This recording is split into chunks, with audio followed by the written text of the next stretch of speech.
یہ ہے سروم دکھم، all is pain, all is suffering. اور اس نے جو بھی اپنی محنت کی یہ تو اللہ ہی بہتر جانتا ہے کہ اسے بعد میں ملا کیا اور کیا نہیں ملا.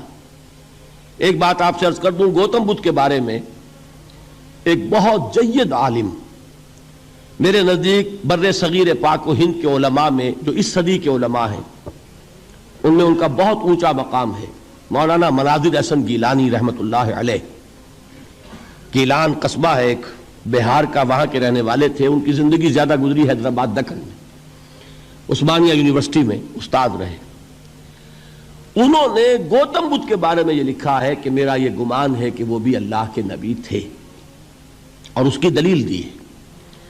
قرآن مجید میں ایک رسول کا ذکر آتا ہے ذوالکفل، اور یہ ذوالکفل وہ ہے جس کے بارے میں ہمیں کچھ پتہ نہیں. قرآن مجید میں بھی ایک جگہ ذکر آیا ہے. نمبر 2 یہ کہ کسی حدیث میں اس کی کوئی ہمیں وضاحت نہیں ملتی، نہ حضور سے پوچھا گیا نہ حضور نے اس کی وضاحت فرمائی. اب یہ ذوالکفل ہے کون؟ تورات میں جو نبیوں کے نام آتے ہیں ان میں سے کسی نبی کا نام ذوالکفل کے آس پاس نہیں بنتا کہ یہ سمجھا جائے کہ یہ اس نام کی بگڑی ہوئی یا بدلی ہوئی شکل بن گئی ہے. تو انہوں نے جو کہا ہے وہ بات وزنی معلوم ہوتی ہے اس اعتبار سے کہ کپل وستو، کپل پے جو ہے وہ عربی میں ہے نہیں، وہ فے بنتی ہے. تو ذوالکفل کے معنی کفل والا، اور یہ کفل جو ہے کپل، کپل والا جس کو ہم کہتے ہیں کپل وستو کا شہزادہ.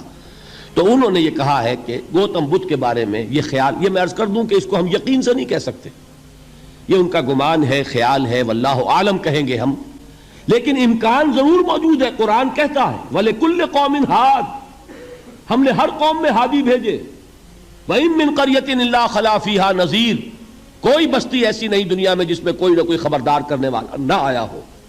تو یہ ممکن نہیں ہے کہ وہاں نبی نہ آئے ہوں، لیکن ان کی تعلیمات اتنی بدل گئی ہیں کہ ہم ان کو پہچان نہیں سکتے. حضرت مسیح علیہ السلام کی تعلیمات اگر عیسائیوں سے ہم سمجھیں تو کبھی بھی انہیں اللہ کا نبی نہیں مان سکتے.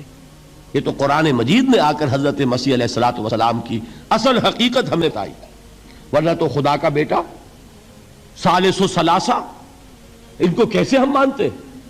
لیکن یہ کہ قرآن نے بتایا. تو جان لیجئے ہو سکتا ہے کہ گوتم بدھ بھی اللہ کے نبی ہو، لیکن ہو سکتا ہے کہ درجے میں کہیں گے، یقین سے نہیں کہیں. بہرحال گوتم بدھ نے اس دکھ، رنج، صدمہ، غم جو انسان کا مقدر ہے اس کا مشاہدہ کیا، اور پھر تپسیائیں کی، علم حاصل کیا، رشیوں منوں کے پاس گیا. اس نے کوشش کی کہ معلوم ہو سیلویشن کا راستہ کون سا ہے، اس دکھ سے نجات پانے کی کوئی سبیل بھی ہے کہ نہیں، اس غم سے، اس نجات سے، اس اندوہ سے انسان کسی طریقے سے چھوٹ سکتا ہے یا نہیں. اسی کو سیلویشن کہتے ہیں انگریزی میں، اسی کو ہندی میں نروان کہتے ہیں، اسی کو عربی میں نجات کہتے ہیں. ان النجات معلقۃ بمجموع هذه الاشیاء. میں نے امام رازی رحمت اللہ علیہ کے الفاظ میں آپ کو وہ لفظ بتایا، نجات کی راہ. اچھا، جدید فلسفوں میں جن حضرات کو دلچسپی کی بات ہے انہی کے بارے میں یہ عرض کر رہا ہوں. جدید فلسفوں میں بھی ایک فلسفہ ہے وجودیت، ایگزسٹانشلزم. آپ نے نام سنا ہوگا سارترے، یہ فرینچ فلسفر، اور اس وقت دنیا میں جو نوجوان نسل ہے وہ بہت زیادہ متاثر ہوئی ہے سارترے کے فلسفے سے. کرکیگارڈ پرانے دور میں اور سارترے اس دور میں، ان کے فلسفے کا نام ہے وجودیت، ایگزسٹانشلزم. اس کا مرکزی خیال بھی یہی ہے، انسان کے لیے دکھ ہی دکھ ہے، صدمہ ہی صدمہ ہے، رنج ہی رنج ہے. صرف یہ ہے کہ کچھ حساس لوگ ہوتے ہیں وہ صدمے کو زیادہ محسوس کرتے ہیں، کچھ ذرا ان کی حس جو ہے وہ کچھ ڈل ہو جاتی ہے، کند ہو جاتی ہے. وہ جو غالب کا شعر میں نے آپ کو سنایا کہ مشکلیں اتنی پڑی مجھ پر کہ آسان ہو گئی، ورنہ یہ ہے کہ انسان سوچے تو دکھ ہے.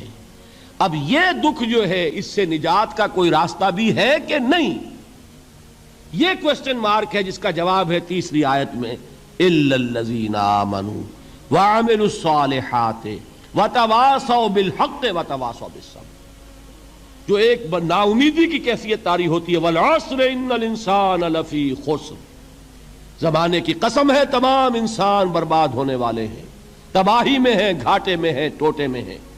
اس سے جو ایک مایوس کن صورتحال سامنے آتی ہے، اس مایوسی سے نجات دلانے والی آیت ہے تیسری آیت ایک راستہ ہے، یہ امید کی کرن ہے، تباہی سے بچ سکتے ہو، ابدی بربادی وہ بربادی۔ یہاں تو یہ ہے کہ ہم نے مشقتیں اٹھا لیں، فاقے جھیل لیے، تکلیفیں برداشت کر لیں، صدمے برداشت کر لیے، لیکن موت آئی، اس کا خاتمہ ہو گیا۔ لیکن اس کے بعد اگر خدا نہ خواستہ جہنم میں جھونک دیے گئے، وہ ابد الآباد تک کی، وہ ہمیشہ ہمیشہ کی جلن۔ قرآن کہتا ہے کہ اگر ایک کھال جل جائے گی، جھلس جائے گی، اللہ اور کھال دے دے گا۔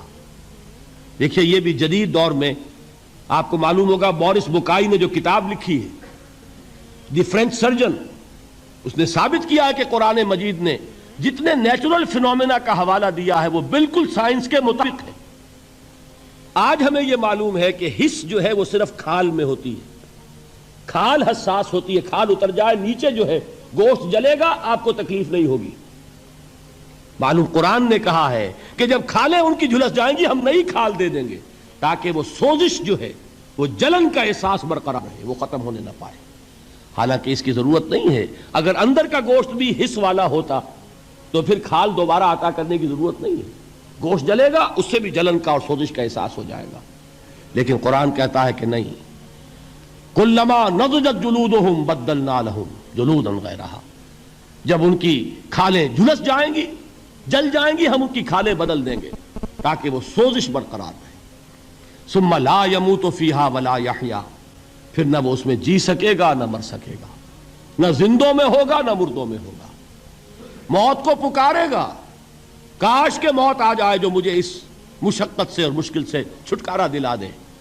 وہ موت جس سے اس وقت ہم بھاگتے ہیں، اگر خدا نہ خواستہ اس جہنم میں جھونکے گئے تو پھر موت کو پکاریں گے اور موت نہیں آئے گی۔ اس عذاب سے، اس ابدی ناکامی سے، اس خسران سے، اس ابدی ہلاکت سے بچنے کا کوئی راستہ ہے؟